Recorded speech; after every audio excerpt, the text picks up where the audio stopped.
Okay mga lods, magandang araw mga lods. Ngayon magpapakain tayo ng mga morning dove natin. Makakainin natin yung ating mga morning dove. Ayan sila mga lods.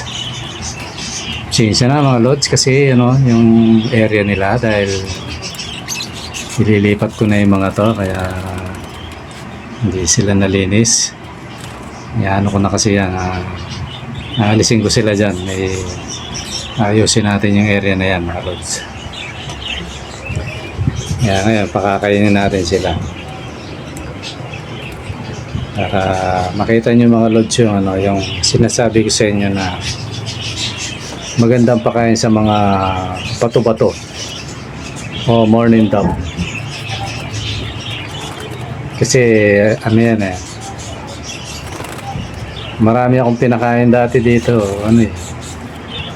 wala, hindi nag-succeed pero pala yun lang ang gusto, integral lang tsaka kanin mga lods. Yan, nakita ko sa inyo. Ito rin yung nabanggit ko nung nakarang vlog natin. Ito nyo mga lods, ang tatakaw. Actually ito mga na to lods, marami na ako na-dispose dito na bato-bato. Baka meron may gusto sa inyo, yan available yan, i-out ko na lahat yan. Siguro magtitira lang ako isang pares. Kaya mga lods, kung interesado kayo, mura lang to. Lang to, bali halos parehas din siguro tumas lang ng 20 o 25. Parehas lang nung alaga natin mga lods. 375, 380 gan. Hanggang 400 ang pares. Ngayon to, pakainin natin tong ating manok na malapit ng masintensyahan. Kasi kung mapapansin nyo, wala nang kasama dahil sinintensyahan ko na yung kasama niya. Kasi mga lods, makalat sila. Pinupuntahan sila ng mga lalaking daga, baka madali yung mga alaga nating ibon kasi muna yung mga daga Kaya siguro katayin na lang natin yan sa mga susunod na araw. Yan. Tapos ito, aayusin ko rin yan mga lods. Dito naman tayo lods sa yung muna, yung mga alaga nating parakeet na mga breeder. Okay, puntahan natin. Ayan mga lods. Ayan itong basal na hindi iniwan niya yung hindi ko alam kung anong problema ng ibon na to. Kaya observation pa to. Pero pag sinilip natin fertile baka ipa-poster na lang natin kasi magandang lahi na ito mga lods Tsaka malalaki to. Mga good size sila. Kaya tingnan natin sa mga susunod na bitawan pa natin ng mga ilang beses pa para makita natin na huwag natin sukuhan. Kung makita natin kung anong kalalabasan ng mga anak nito. Kasi pinanggalingan nito mga budget kit may mga lahing budget kaya malalaki. Kaya sayang kung hindi tayo makapagpalabas ng inakay nila. Sayang din naman yan alaga natin, tiyagain natin mga lods kasi may paraan naman dyan. Basta nagpipertil kahit hindi maglimlim yan, makakapagpalabas tayo ng lahi niyan mga lods. Mabait to itong dalawang ibon na yan Ayan, ito naman si ayan, Mr. Nitwitty. Ayan. Nakalimutan ko na yung pangalan. Ano nga pa pangalan mo? Nawala na sa isip ko kung ano yung pangalan niya. Okay, naalala ko na. Si Quing Quing. Asawa ni Tweety. Ayan, maayos ting ibon yan. Makikita niya yung mga lods doon sa luma akong video. Yung mga papanood nyo, kalkalin nyo lang. Ito mahusay ito. Ito yung yata ang ibon na kung di ako nagkakamali pinapakain ko sa bibig ko. Ano yan, mabait na ibon yan. Isang sipol mo lang, pupunta ka agad sa'yo. Ayan, dito naman tayo kay ano, sa isang breeder natin, si Patik. Tsaka yung Alps na hindi dumadami, parehas lalaki. Inalis ko na lang sila sa ano. Ganda pa naman ang cage niyan, inalis ko na lang kasi yun, pinagamit ko sa dalawang blue. Parehas yata ang lalaki kasi isang taon na ito sa akin na hindi nag-anak. Kaya dyan muna kayo, yan. Stay muna kayo dyan. Ito mga lods, yung ano, yung sipatik. Yan. Dumi na ng patukaan, natataiyan nila yun. Yan, ayusin ko yan mga lods. Ayusin ko yung mga kids nila. Para malinis, ano, malinis tingnan. Mga susunod na panahon mga lods. Pag nakatay na natin yung manok, ayusin natin itong mga ano yan, area na yan. Kasi may tao sa kabila niya, kaya kung papapansin nyo, puro takip. Ano pag nagpa-vlog tayo, may sigaw pa naman na sigaw yung tapat dyan. Kaya ano, totally kalsada yun, ginagawa na yun. Kaya, yan, dito mapapansin nyo, kalsada yan, yung harap namin na yan, gagawin kalsada yan. Barracks lang yan ng ano, mga gumagawa. Kaya ano yan, hindi naman natin ano, kaya pabayaan na natin sila. Kaya yung ano doon, pwesto may takip. Pero pag ano, ayusin ko yan, siguro mga net na lang ilagay ko. Ito naman na ayun. Dito na tayo sa ano, dito na tayo kay sa mga poging parakit. Sa nalod, naputol ako rin kasi puro cut kasi itong video na ito kaya ano, pag may maingay kinakat ko. Kaya ano, kasi na kung medyo na-interrupt tayong konti. Itong mga walang kamatayang forever yan. Ayan, yung mga nagagandahan at mga cute nating parakeet. Alam na nila, kakain na yan. Alam mo, pag gutom sila mga lods, ganyan yan. Nalalapit na sa iya, kukumpulan yan. Basta umupo na ako dyan. Ayan. Alam na this, sabi nga. Napakain na. Ito mga lods, ano may mga nagtatanong, ang problema, kumunti yung lalaki ko.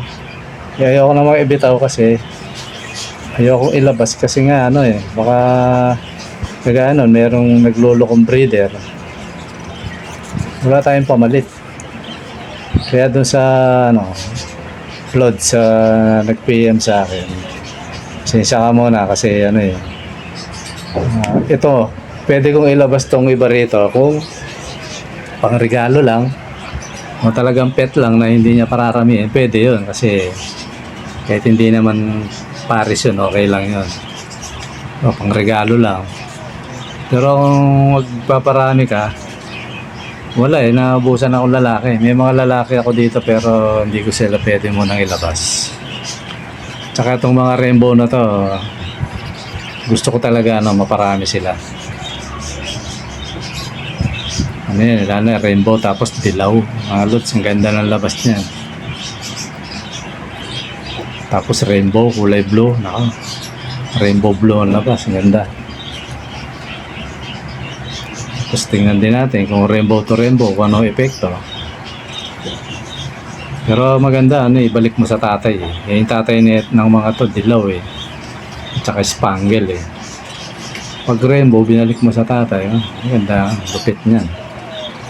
Ganda ng kalalabasan. Ayan, mga lods, gandang tingnan lang.